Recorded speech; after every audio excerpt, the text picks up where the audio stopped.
শীতের দেখা মিলতেই আমাদের বাগান দেখো ভরে উঠেছে রং বেরঙের বাগান বিলাসে। তো কত সুন্দর সুন্দর কালারগুলো শুধু তোমরা দেখতে থাকো। তো একদম প্রথমেই আছে যেটা খুবই কমন কালার, বলতে গেলে প্রায় সবার বাড়িতেই থাকে, একদম পিঙ্ক কালারের বাগান বিলাস।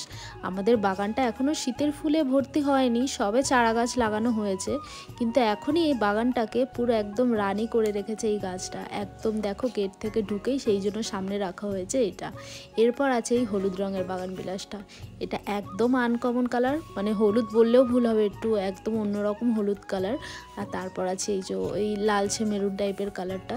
তো কালারগুলো কিন্তু আমার ভীষণ ভালো লাগে, এবং আরও অনেকগুলো বাগান বিলাসের গাছ আছে, এখনও সব কটাতে ফুল এসে পারেনি। তো এই আপাতত এই 3টে গাছই ফুটেছে বলে তাই তোমাদের সাথে শেয়ার করি। আর এই একটা গাছ, এটার নাম আমি কি জানি না, একদম অন্যরকম একটা ফুল, বেশ ভালো লাগে দেখতে। আর এই গাছের ফুলের মধু খেতে কিন্তু প্রত্যেক দিন এই গাছে পাখি আসছে।